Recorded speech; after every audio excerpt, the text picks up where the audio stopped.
What's going on, guys? JSGC here, back again for another Manchester City video, where today we're going to be doing another Manchester City transfer update. So before I do crack on with this video, make sure, like always, if you are enjoying the content, do subscribe to my channel. I'm going to keep you guys up to date here on YouTube with all the latest Manchester City transfer news. So if you haven't already, do subscribe. It is free. Also, don't forget social media links there in the description if you want to go and follow me on my Twitter, Instagram and TikTok. Email also in the description too if you want to hit me up for any sponsorships for any videos or any general business inquiries. Don't forget to leave a thumbs up on the video. We're aiming for 300 likes. Smashed it on the last transfer update on Monday, so let's see if we can smash it today with this transfer update. Any help towards that would be great. Do let me know your thoughts as well in the comments below. And finally, I want to say a big thank you to today's video sponsor, which is brought to you by Kitbag in association with the WWE European Fan Store, who have got available for pre-order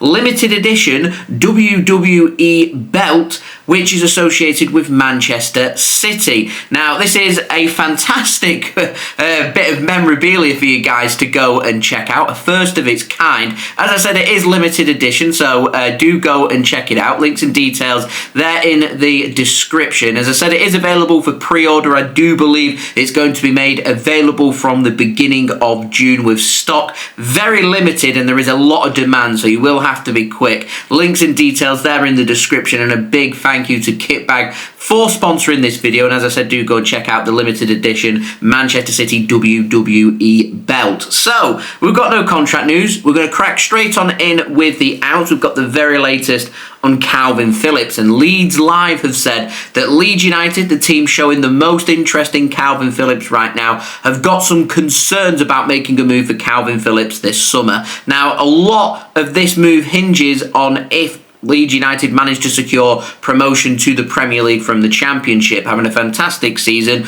right up there at the very top of the Championship. And I'd expect Leeds United to be promoted, but for the Championship, you've got two promotion spots for first and second place, and then in third place, they're going to drop into the playoffs. And once you get into the playoffs, it can be very tricky and very difficult to be able to get promoted from. So there's a lot of quality in the Championship, and one or two bad results could see you go from being guaranteed promotion in the Premier League to playing in the playoffs and then having the potential misfortune of securing a very high points tally but still not being promoted to the Premier League. So Leeds United have still got a lot of work to try and be promoted, with Burnley and Sheffield United also chasing them for promotion at this moment in time. And if they are to sign Kalvin Phillips, it will need Leeds United to have Premier League football for next season. Now, Leeds Live are saying that even if they secure promotion to the Premier League, Leeds United are having some concerns over Kalvin Phillips. His wage is on a lot of wage at Manchester City, and it remains to be seen as to whether they can afford that and make the deal happen. Now, Kalvin Phillips, he is a Leeds United fan. To me, he's Mr. Leeds United as of right now, and to me, if there is the possibility that Kalvin Phillips can leave Manchester City on a permanent basis to go back home to Leeds United, he will do everything possible to make that happen, including, I'm convinced, he'd take a wage cut. So I'm not as concerned as what Leeds United are making out on this. It will need them to have Premier League football. They don't have Premier League football. I don't see that move happening, and if it's not going to be Leeds United, who is it going to be? Because I'm going to be covering in my loan reports at the end of this week through into early next week about Manchester City players out on loan, including that of Kalvin Phillips. And you know, he's had some games at Ipswich Town in the Premier League, but he's not really lit it apart as far as I'm concerned. So it's a very messy situation, this Kalvin Phillips situation, but it'd be good for all parties if we could find a permanent solution to the Kalvin Phillips messy situation in the summer. Now, moving on to the final story from the outs, takes us on to a quick update on Mateo Kovacic, and TeamTalk have said that Kovacic could well be leaving Manchester City this summer. He had interest last summer from Saudi Arabia, and it's believed that Atletico Madrid are pushing really hard and are keen on bringing Kovacic in this summer. Manchester City apparently set a price tag of around 30 million euros for Kovacic to leave this summer. If that does happen, it does of course mean that Manchester City would be looking for a central midfield replacement, and that moves us really nicely onto the ins, because it's believed by TeamTalk that Ederson from Atalanta is that player. They say that if City decide to sell Mateo Kovacic this summer, with Atletico Madrid showing the most interest in him right now, then City want to replace him with Ederson from Atalanta, and Manchester City have carried on their interest from the January transfer window into this summer to try and make this signing happen. Now, Ederson is very much a player of interest and on the radar at Manchester City. Ederson, a 25-year-old Brazilian central midfielder who can also cover in defensive midfield. Think of him as a like-for-like replacement for Mateo Kovacic. Now, moving on, and speaking of central midfielders, I want to speak about the very latest on Eduardo Camavinga, and Fichajes over in Spain have said that Manchester City are continuing their interest in Camavinga from Real Madrid. They say that Real Madrid would like to sell him this summer if their asking price is met, which has been set at around £70 million. Camavinga, of course, a 22-year-old French midfielder. Plenty of interest coming in from Europe, not just from Manchester City. Now, other positions that City could be looking at will be fullbacks, and very interested in this, the Sun have said that Manchester City are interested in bringing in Daniel Munoz from Crystal Palace. Now, the Sun have said that City hold an interest in the Colombian 28-year-old right-back. Manchester City have been impressed with him so far this season, grabbing 3 goals and 4 assists in 27 Premier League games. Manchester City believe that Munoz could be a player of interest should Kyle Walker secure a permanent transfer away from the club, with AC Milan interested in activating their option to buy on their loan deal for Kyle Walker for €5 million, and it means City would be looking at fullbacks, and Munoz is a player of interest available for £25 million. At 28 years old, it's not really got youth on his side. He's well into his prime, but would be, for me, a good short-term option for Manchester City to have a look at. It means we don't have to look at right-backs for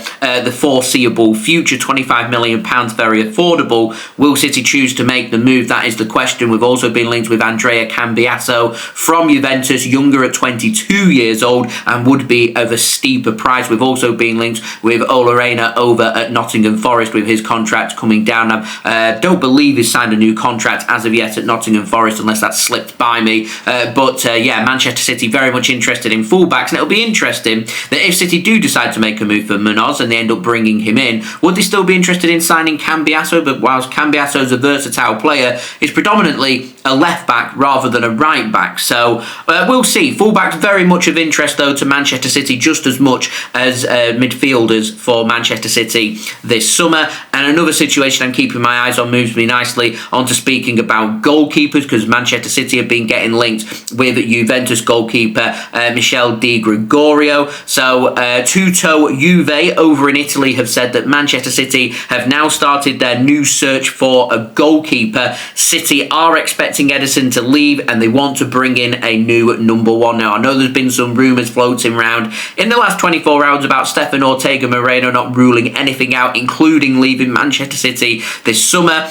City should have been addressing this last summer. It should have been a case where if Ortega Moreno signed a new contract, which he did, then Ederson should really have left. No team in Saudi Arabia could afford him. They didn't choose to make that move, and maybe that surprised Manchester City, so ended up sticking with 2 very good goalkeepers, and we end up being, at times this season, not knowing who our number 1 is. Ortega Moreno puts in some good performances when Ederson slipped up, and then Ortega makes a mistake, and Ederson comes back in for a few games. He looks absolutely solid, and then he makes a mistake, and Ortega comes back in, and it's all just been a bit of a merry-go-round, whether it's to do with international call-ups or injuries.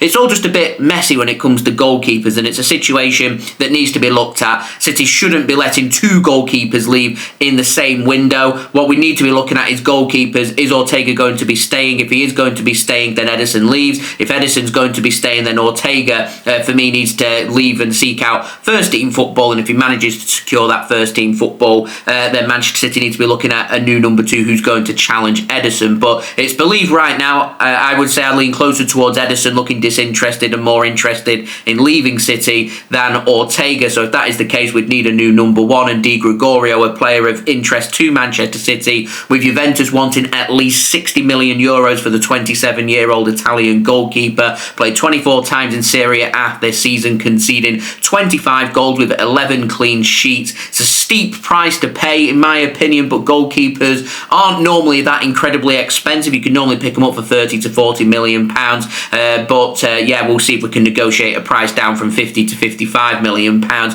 But 27 years old, still quite young for a goalkeeper, because they can play right through to the 35 to 40 years old, and sometimes can even play for longer than that. So I'll keep my eyes and ears open when it comes to goalkeepers. So that's been today's transfer update. If you did enjoy this video, please do leave a thumbs up. 300 likes is the aim. Do let me know your thoughts in the comments below. Don't forget to subscribe if you're new around here. Press that red button, press the bell, and put your push notifications on. Social media links, they're in the description if you want to go and follow me on my Twitter, Instagram, and TikTok. Email also in the description too if you want to hit me up for any sponsorships for any videos or any general business inquiries. And a big thank you to Kitbag, today's video sponsor. Remember, where you can go and check out that pre-order limited edition WWE Manchester City belt. Links and details there in the description. Do go and check it out. You will have to be quick, as stock is going very quickly. And I'll see you all for the next video. So I've been JSGC. Thank you everyone for watching. Hope everyone is safe and well. Peace.